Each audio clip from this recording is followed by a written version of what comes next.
Bonjour, très chers amis, je vous retrouve pour parler un petit peu de numérologie, si on peut dire ça comme ça, puisque nous parlons ici des chemins de vie, mais surtout de la particularité de l'âme et donc des saisons de l'âme, puisque nous sommes en été, nous sommes rentrés dans l'été 2025 et il va être ici question de ce qui se passera pour vous dans votre être intérieur et non pas dans vos petites turpitudes d'être humain, entre guillemets, voilà, on va dire basique. Hein. Il y a quelque chose, on a quand même des dimensions supérieures souvent et on ne le sait pas.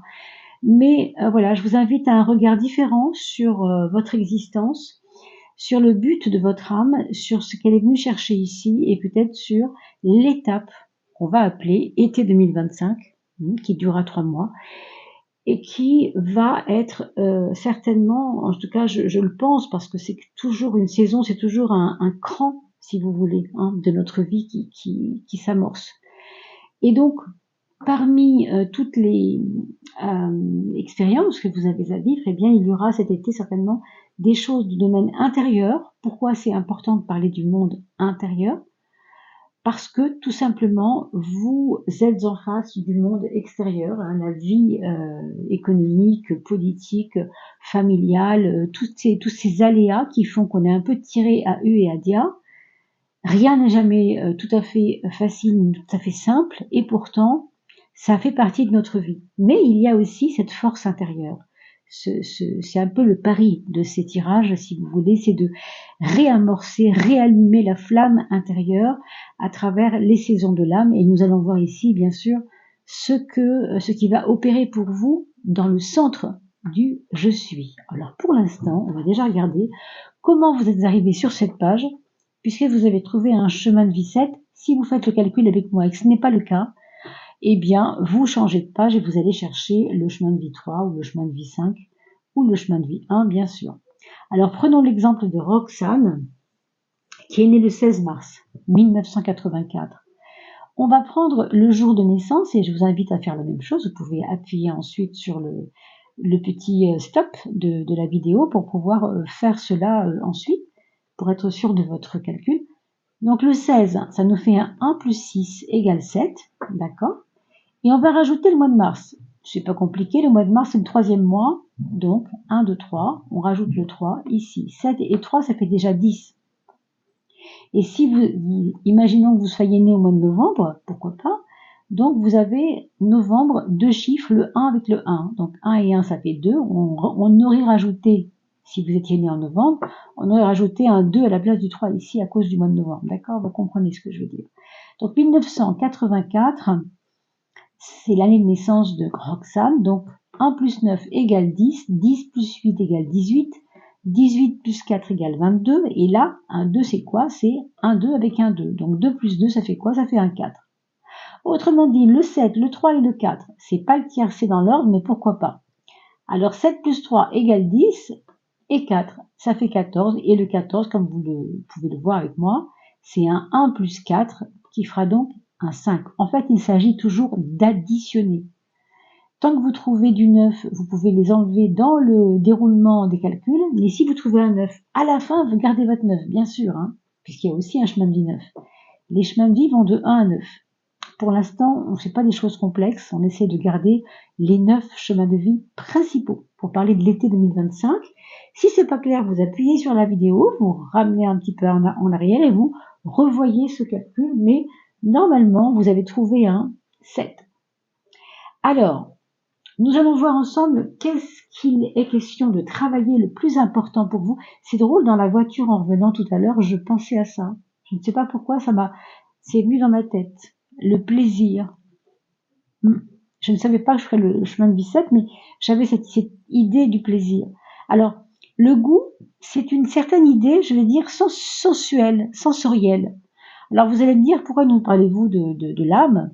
Et vous nous parlez de sensualité, mais l'âme n'a rien de sensuel, mais bien sûr que si. Hein. Nous sommes un corps qui est animé par une âme. C'est l'âme qui nous guide, c'est l'âme qui guide ce corps, hein, même si on ne le comprend pas toujours. Donc, les goûts, le goût de la vie, c'est le contraire du dégoût, n'est-ce pas? Ce qui me fait dire que peut-être pour vous, il y a des moments où les choses vous ont tellement dégoûté. Alors, prenez-le au sens premier du mot, hein. Ça peut être un ras-le-bol du travail, un ras-le-bol de cette société, un ras-le-bol de vos relations avec votre chéri en ce moment, ou je ne sais pas ce qui peut ne pas aller, mais on vous dit qu'il faut retrouver le plaisir, pas seulement le plaisir que vous avez vous-même dans vos sens, hein, dans votre essence, dans votre corps, dans votre être, mais aussi le plaisir que vous pouvez retrouver dans la relation aux autres. C'est comme si vous aviez tourné le dos à quelque chose qui vous faisait face, mais qui vous embêtait un peu, et là il faut faire face à ça pour dire, et si j'arrivais à trouver du plaisir. Exemple, vous avez un travail qui ne vous convient plus, ou qui ne vous convient pas, ou qui depuis quelque temps ne vous convient pas trop, ben votre âme, elle va être obligée de voir là-dedans les éléments qui font plaisir, quand même, dans ce travail qu'on n'aime pas forcément beaucoup. Vous voyez? Alors là, évidemment, je trace un trait un peu grossier, mais c'est très subtil. C'est à vous aussi d'aller voir dans votre vie si ça parle et comment ça parle, et je serais très ravie de vous en entendre, en tout cas de vous lire, si vous mettez des petits commentaires, pour pouvoir aussi aider la communauté à voir plus clair, hein, en elle-même, puisque vous êtes très nombreux, et c'est important de pouvoir aider aussi ceux qui sont un peu perdus dans leur vie, n'est-ce pas?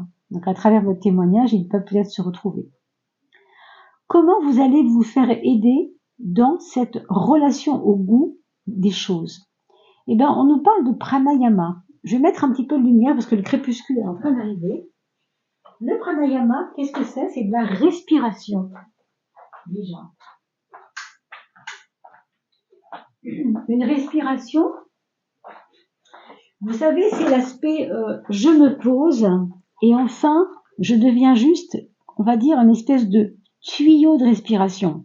C'est pour ça qu'on vous montre en haut quelque chose qui monte et puis qui descend vers le bas. Parce que quand vous inspirez, vous montez, vous soulevez les côtes, vous soulevez l'air qui est dans votre corps, dans les poumons, etc. Et quand vous soufflez, vous mettez votre main sur votre ventre, vous allez sentir ce que je vous dis. Quand vous soufflez, normalement, les choses redescendent. Hein. Donc c'est un petit peu ça. On vous dit qu'il faut apprendre à respirer. Ça va être un été où vous allez devoir faire des efforts pour comprendre que la respiration, être présent à votre respiration, c'est pas travailler et faire les choses à la sauvette. Non, c'est poser. De temps en temps, laissez votre truc de côté. Posez-vous, respirez. Ça va vous donner l'idée du plaisir. Ça va vous refaire connecter avec un plaisir, mais pas un plaisir, encore une fois, égotique, un plaisir succinct, un plaisir du corps seulement. Non, pas seulement. C'est un plaisir plus ample qui va à la fois prendre le corps, mais aussi l'esprit. Hein. Une espèce de joie finalement. Ben, vous voyez, on vous le dit 2 fois ça. Pranayama, je respire. Méditation, je me pose. Donc vraiment, vraiment, vous allez voir que pendant cet été 2025, la vie va faire que vous allez devoir vous poser. Hein. Alors, je vous le dis sans vouloir vous bousculer un peu, mais il faut savoir que quand on a à 2 reprises comme ça quelque chose qui nous dit « tu as perdu le plaisir des choses », reprends tranquillement le chemin de se poser un peu. Et bien, quand on n'entend pas ce message de la conscience, quand on n'entend pas ce message de l'âme, qu'est-ce qui peut se passer, vous croyez? Ben, un problème, bien sûr, un problème. Un problème qui va vous faire forcément vous poser parce que vous allez y être obligé. Alors, je vous raconte juste l'histoire de mon petit voisin, hein, mon petit voisin qui est quelqu'un qui adore travailler, qui adore son travail. Par contre, lui, il n'a pas de problème avec ça. Mais il y va tellement. Et là, il faisait tellement chaud, il était tellement épuisé, qu'il a chuté, il a fait une bêtise et du coup il a une attelle dans le bras, rien de bien méchant bien sûr, mais pendant 3 semaines il va se poser, il va être obligé de se poser, c'est ça que je veux vous dire. Si c'est pas vous qui prenez conscience, alors quelque chose se passera pour que vous preniez conscience qu'il faut apprendre à respirer, qu'il faut vous poser pour respirer, mais qu'il faut aussi faire le break, sortir de votre esprit les idées qui n'ont plus rien à y faire. Pour moi, ce que je vois ici, c'est que vous avez peut-être dans votre bibliothèque, alors ça ne parlera pas à tout le monde bien sûr, mais des livres sur l'Orient. Pourquoi je dis l'Orient? Parce que l'Orient, c'est un peu le berceau de la méditation. Même si, pour les chrétiens aussi, on peut dire qu'une prière est assez proche finalement d'une méditation. Sauf que dans la prière, il y a une intention. Dans la méditation, il n'y a pas d'intention, si ce n'est être présent au moment qui est là. C'est être dans son présent, comme un cadeau, un présent. Vous voyez? Enfin, on va maintenant regarder qu'est-ce que vous avez dépassé. Puisque vous le savez, ici, les cartes représentent ce que vous avez déjà acquis, ce que votre âme a déjà fait, déjà construit, déjà réussi à vaincre, ou en tout cas, on va voir. Et ici, nous regarderons ce qu'il faudra faire encore pour cet été, pour justement toujours aller dans le sens du plaisir pour vous, puisque c'est votre centre, c'est votre je suis. Hein. Là, on nous parle de asanas. Alors, asanas, ce sont des positions de yoga. Je voulais vous le dire aussi, pardon, mais j'aurais dû commencer par là. Cet oracle, c'est l'oracle de l'essence du yoga. Donc c'est pour ça qu'il nous parle du corps et de l'esprit en même temps. C'est pas le corps dissocié, certainement pas. Il n'y a pas de dissociation. Nous sommes un tout. Nous sommes une trinité. Nous sommes une trinité. Nous sommes trois vecteurs d'énergie. Âme, on pourrait appeler conscience, âme, mais conscience, on peut aussi l'appeler esprit. Et le corps, bien entendu. Le corps, lui, c'est le récepteur de tout ça. Et asanas, qu'est-ce que ça veut dire? Ça veut dire que vous avez beaucoup de rigueur morale et que vous avez su être dans la rigueur, beaucoup. Et que ça, c'est déjà fait, c'est déjà dépassé, donc on ne va pas y revenir. Pourquoi c'est important? Parce que ça vous a appris le détachement. Cette rigueur vous a obligé à vous détacher des choses. Alors, vous allez réfléchir, bien sûr, en quoi la rigueur peut m'aider à me détacher. En tout cas, c'est déjà fait. On n'a plus besoin de travailler sur le détachement. Si vous avez envie de vous alléger, d'alléger la maison, tant mieux, c'est toujours bien de le faire. Mais on vous dit que, en fait, vous êtes déjà rigoureux, vous avez déjà compris ces choses. Donc on va pas perdre de temps avec ça, bien sûr. Cet été, on va plutôt aller voir ce qu'il y aura à faire. Mais je vous dis quand même ce que vous avez déjà réglé. Vous avez déjà réglé la question du karma. Quand je dis vous, je veux dire votre âme. Eh bien, pour moi, vous avez déjà payé des dettes. Alors, on parle de karma, on parle de dettes. C'est-à-dire quoi? Ça veut dire, exemple, quand vous aviez 20 ans, vous deviez de l'argent à quelqu'un parce que vous vous installiez dans votre vie. Je vais vous donner un exemple, bien sûr, c'est pas forcément le vôtre, mais comprenez, c'est juste un exemple. Et puis, 20 ans après, cette personne qui vous a aidé a besoin de vous. Et vous avez su lui tendre la main aussi parce que vous vous êtes souvenu que lui ou elle aussi vous avez aidé. Vous voyez, la question du karma, c'est pas toujours quelque chose de négatif qu'on subit, au contraire. C'est une loi karmique, c'est-à-dire c'est quelque chose de normal. On m'a fait cela, du coup moi je dois vivre cela pour comprendre ce que l'autre a vécu. C'est juste ça. Et vous avez déjà dépassé ces questions de karma, donc vous avez déjà compris la leçon de ce que vous aviez vécu. Pourquoi c'est important? La cause profonde, eh bien, c'est le côté réalistique, on va dire, réalité, réalisme. Le karma vous a emmené vers des réflexions sur le réel autour de vous. Il y a une différence entre l'idée, l'idéologie ou tout ce qui est du domaine de l'imaginaire, par exemple, qui est aussi en relation avec un idéal quelque part. Mais vous, ça vous a plombé au point que vous êtes rentré dans une réalité, ça vous a mis du plomb dans l'aile de payer ces dettes karmiques. Ça vous a fait du bien, même si peut-être vous ne l'avez pas forcément vécu bien à l'époque. Mais en tout cas, on vous dit que ça, vous faites un trait dessus, ça y est, c'est fait. C'est passé, on n'en parle plus, c'est pas quelque chose dans lequel il faudra perdre du temps. Qu'est-ce que vous avez abandonné? Alors, il y avait chez vous, je pense, dans une autre vie ou dans le début de votre vie, ici, sur cette vie-là, beaucoup d'envie de réalisation un peu dingue, un peu folle, un peu peut-être, on voit l'idéal ici, l'idéalisme par rapport à la réalité. J'ai l'impression qu'il reste encore un petit peu de ça dans votre idéal, de vouloir vous dire, après tout, moi aussi, je peux mériter des choses qui sont complètement dingues, qui paraissent pas accessibles. Pourquoi pas moi? Pourquoi pas moi? Donc ça, c'est quelque chose que vous avez déjà peut-être touché du doigt. Votre idéal a déjà été servi par l'illimité, peut-être, hein, ou en tout cas, c'est en passe d'être vraiment d'être abandonné maintenant puisque vous avez déjà réalisé cela. Pourquoi? Parce que vous avez pu vous rendre compte avec des preuves que vous étiez tellement puissant que vous pouviez avoir des preuves de votre créativité par l'esprit. C'est-à-dire, je veux quelque chose. Il y a des gens, ils vous diront toujours, moi je sais pas, j'essaye, ça vient pas. Là, vous essayez et ça vient. Vous voyez, donc vous avez déjà vécu cette magie de vouloir l'illimité pour vous ou pour les autres autour de vous. Et pourquoi c'était vraiment important que vous l'ayez déjà vécu? Parce que la co-création a été votre preuve. Donc du coup, ça vous a pas frustré. Il y a eu des preuves de ça. Vous avez vu que quand vous vous projetez sur un futur positif, comme on l'appelle, le futur agréable, le futur positif, eh bien, tout est possible. Donc ça, c'est quelque chose que vous avez déjà acquis et on n'en reparlera pas. Et tant mieux, puisque c'est quand même, ça fait quand même partie de vous, bien sûr, mais vous n'avez plus à perdre de temps à creuser là-dedans. Qu'est-ce que c'est maintenant que vous devez apprendre à dominer? Alors là, ce sont les 3 choses importantes qu'il va falloir dominer. On va vous demander de vous centrer sur des projets. Concrètement, la quête, c'est quand vous avez, encore une fois, on parle d'idéal, mais c'est un peu ça la quête. Hein.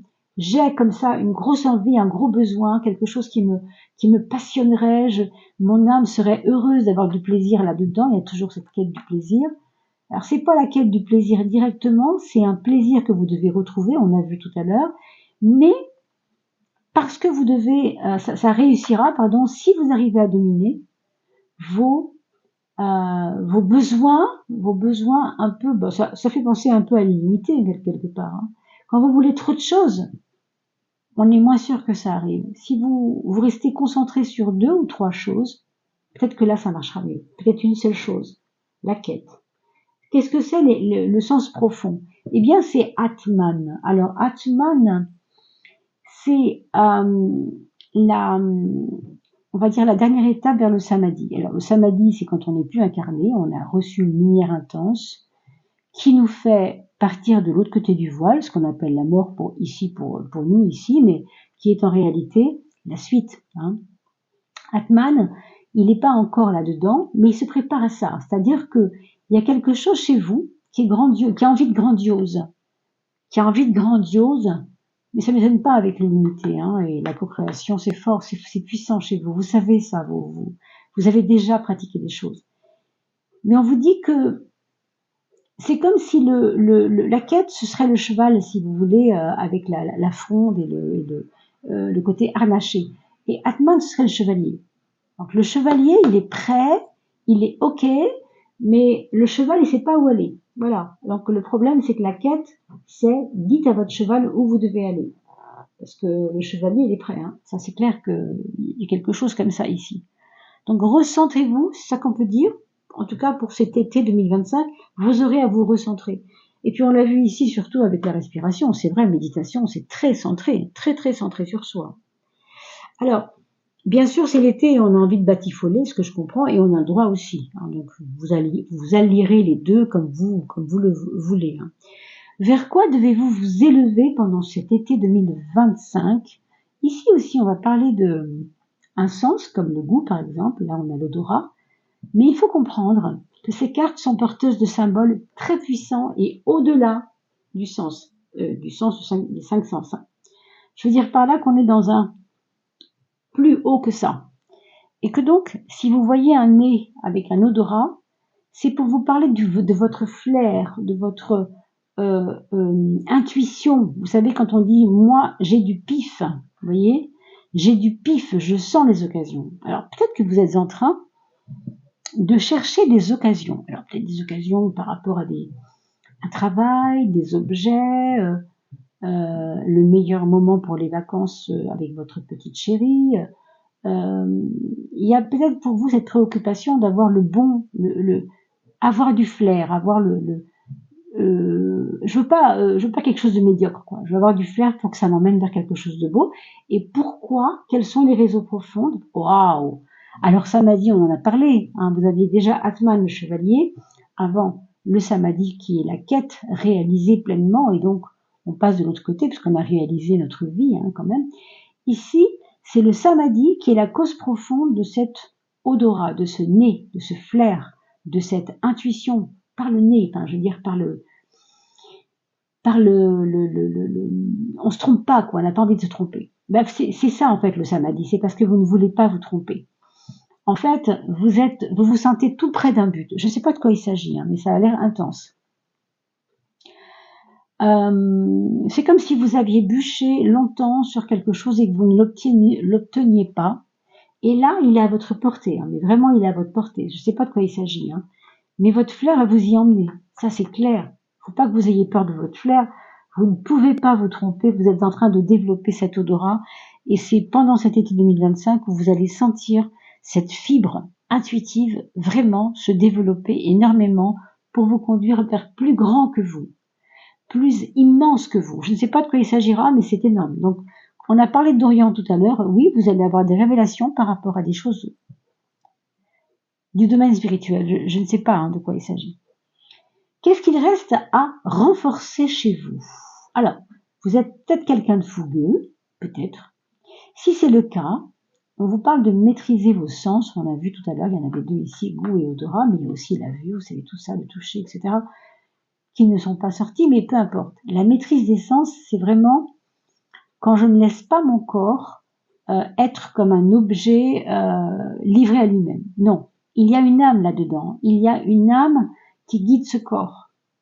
Donc la maîtrise des sens, c'est rendre à votre âme, hein, on a vu du plaisir de vivre, ça c'est important, mais aussi justement parce qu'elle aura du plaisir à vivre, hein, pendant cet été 2025, il y aura aussi comme des pulsions peut-être de bonheur, peut-être de joie, peut-être de plaisir, hein. Mais on vous dit que ça reste à réaliser, la maîtrise de vos sens. Ça veut dire si la joie est là, il faut qu'elle soit là, parce que si elle est là, c'est merveilleux. Mais on canalise, on regarde, on voit si on est juste, si c'est pas un peu too much, hein. Pourquoi c'est important? Waouh! Alors là, vous avez le je suis. C'est important parce qu'en fait, vous êtes quelqu'un qui cherchait depuis longtemps un équilibre dans vos moments les plus intimes, les plus intérieurs, comme les plus dingues des moments, quand vous avez des montées comme ça de sève, quelquefois c'est beaucoup, c'est trop, et vous savez pas forcément toujours quoi en faire. Donc vous essayez de maîtriser ça, et c'est ce qui va se passer pour ce mois de août, on a dit, septembre, bien sûr, juillet également, hein, bien sûr. En tout cas, jusqu'à l'équinoxe d'automne. Et ce qui va vous aider, la cause profonde, en fait, c'est que votre réalisation, hein, la réalisation de votre conscience, de votre âme, elle n'attend que ça. Elle n'attend que ça. Il y a ici quelque chose de très beau, de très doux et de très posé. C'est pour ça qu'on vous demande de vous poser justement pendant cet été.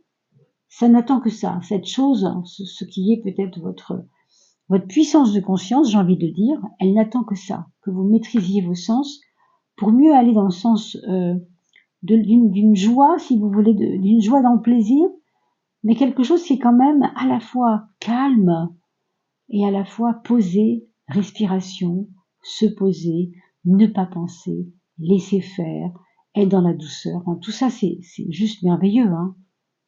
Donc, je vous souhaite vraiment un très très très très bel été, mes amis, chemin de vie 7. Ce tirage était assez fort, hein, je trouve. Je ne sais pas ce que vous en avez pensé. Laissez-moi des petits commentaires. N'oubliez pas que grâce à vous, grâce à vos abonnements, nous pouvons être visibles sur YouTube. Quand vous ne le faites pas, eh bien, nous ne sommes pas beaucoup vus sur YouTube. Donc, s'il vous plaît, n'oubliez pas de vous abonner. Mettez un petit pouce pour qu'on puisse vous envoyer les notifications. Et puis, n'oubliez pas, vous avez des amis qui sont en chemin de vie 5, qui sont en chemin de vie 3, qui sont en chemin de vie 2. Envoyez-leur, vous calculez dans leur dos leur chemin de vie avec jour, mois et année. Bien sûr, vous réduisez tout à un seul chiffre et vous leur envoyez ce qu'ils vont vivre pour cet été au niveau de leur intériorité. Ça peut les intéresser, d'autant que on n'est pas très nombreux sur YouTube à le faire. Voilà, mes chers amis. Il ne me reste plus qu'à vous souhaiter le meilleur, un très très bel été. Prenez bien soin de vous et n'oubliez pas de partager ces vidéos. C'est toujours un grand bonheur de se faire connaître et d'avoir une grande communauté. Vous grandissez de plus en plus. On a dépassé depuis longtemps les 3000 abonnés. Merci à vous, merci pour tout et passez un excellent été.